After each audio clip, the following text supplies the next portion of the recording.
اوپر جو رکھی گئی ہے مد، اس کا جو کھچاؤ ہے وہ دلوں کے اوپر، دلوں کی تاروں کو کھینچتا ہے۔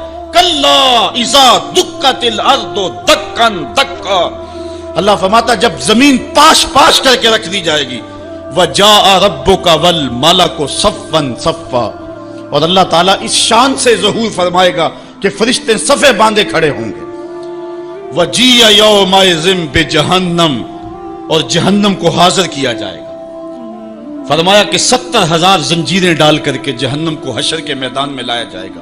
ہر زنجیر کے ساتھ جو ہے وہ 70,000 فرشتے ہوں گے، اور عرش کی بائیں جانب جہنم کو لا کے رکھ دیا جائے گا، اس کے کھولنے کی آواز آ رہی ہوگی۔ راوی کہتا ہے کہ جب حضور علیہ السلام نے اس آیت کو تلاوت کیا تو حضور کے چہرے کا رنگ بدل گیا، اور عجیب حضور علیہ السلام کی حالت ہو گئی کہ حضور علیہ السلام کا لون متغیر ہو گیا۔ یہ لفظوں کا جو صوتی آہنگ ہے وہ کلیجے پھاڑ دینے والا ہے، اور انسان کو گمراہیوں سے نکال کے ہدایت کے رستے پہ ڈالنے والا ہے۔ اللہ تعالیٰ ارشاد فرماتا ہے، ذرا پھر دیکھیے، کلا اذا دکت الارض دکا دکا وجاء ربک والملک صفا صفا وجیء یومئذ بجہنم، پھر جب اس دن جہنم کو سامنے لایا جائے گا پھر کیا ہوگا؟ انسانوں کے رونگٹے کھڑے ہوں گے، پھر ایک دم ماضی کی سکرین جو ہے وہ سامنے آئے گی، وہ برائیاں کی، وہ داد عیش دیے، وہ جو کچھ کیا سب کچھ سامنے آ جائے گا۔ یومئذ یتذکر الانسان، اس دن آدمی سوچے گا، وَأَنَّ لَهُ الذِّكْرَى، اور اب سوچ کا وقت گزر چکا ہوگا۔ اس دن انسان کو بہت کچھ یاد آئے گا، اس وقت خیال کرے گا کاش میں یہ کر لیا ہوتا، میں یہ کر لیا ہوتا۔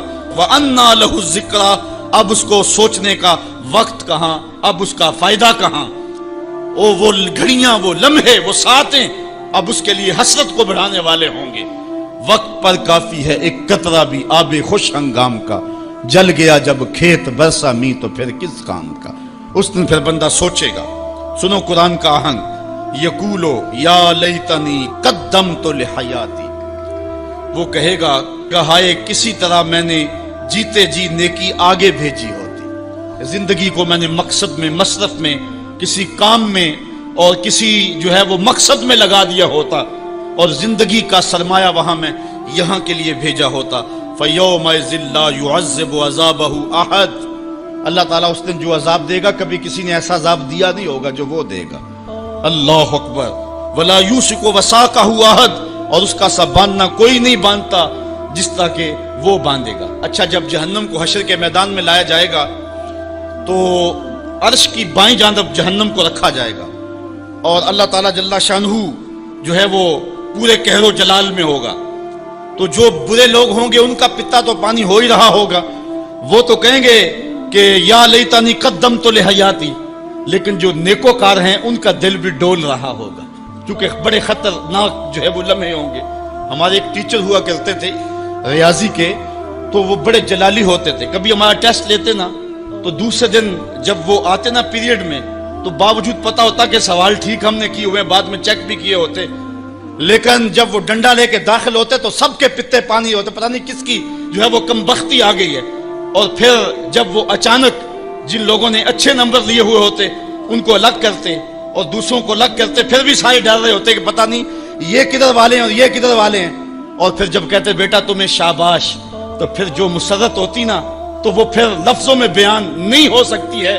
اللہ تعالیٰ فرماتا ہے کہ اس دن پھر کیسا منظر ہوگا، ذرا غور کیجئے کہ جہنم سامنے ہے، اللہ پورے جلال پہ ہے، اور نیکوکار بھی بدکار بھی کھڑے ہیں، کلیجے سینے میں کانپ رہے ہیں۔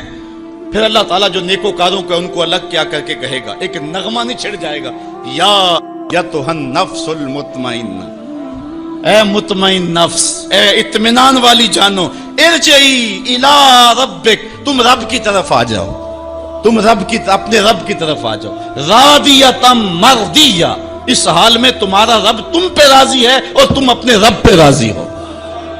یہاں مفسرین فرماتے ہیں کہ رب کا بندے پہ راضی ہونا یہ بھی بڑی بات ہے، لیکن بندے کا رب پہ راضی ہونا یہ بہت بہت بڑی بات ہے۔ بندہ تو راضی ہوتا ہی نہیں، بندہ تو دنیا پہ دیکھ لو راضی نہیں ہوتا، لیکن اس دن کیسا منظر ہوگا۔ بندے کے راضی کا انداز فی ظلال القرآن میں دیکھیے، یا ایتھا النفس المطمئنہ، المطمئنہ الی ربہا، المطمئنہ الی طریقہا، المطمئنہ الی قدر اللہ بہا المطمئنہ فی السرائے والضرائے وفی البسط والقبض والمنع والعطا، یعنی تو میرے پہ راضی ہوا، میں نے دکھ دیا تو پھر بھی راضی تھا، میں نے سکھ دیا تو پھر بھی راضی تھا، کڑکتی دھوپ تھی تو پھر بھی راضی تھا، برستی بارش تھی تو پھر بھی راضی تھا، تجھے غربت کے چکی میں پیسا گیا تو پھر بھی راضی تھا، اور تجھے امانت دی گئی تو پھر بھی راضی تھا، میرے بندے تجھے کربلا میں رکھا گیا پھر بھی راضی تھا، اور تجھے فتح مکہ کی شان دکھائی گئی تو پھر بھی راضی تھا۔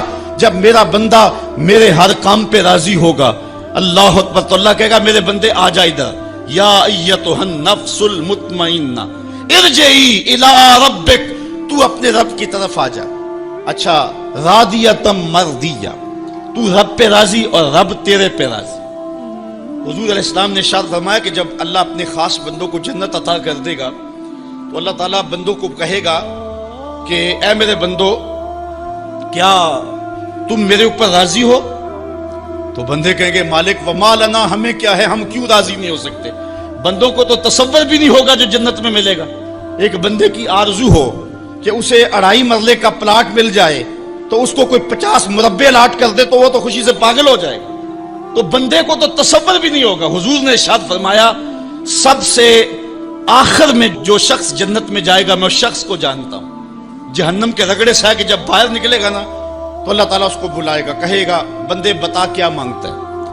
بندے نے زندگی میں کئی منصوبے بنائے ہوتے ہیں کہ یار یہ مل جائے، ساری زندگی میں خواہشیں تو پوری نہیں ہوتی۔ وہ غالب نے کہا تھا ہزاروں خواہشیں ایسی کہ ہر خواہش پہ دم نکلے، بہت نکلے میرے ارمان لیکن پھر بھی کم نکلے۔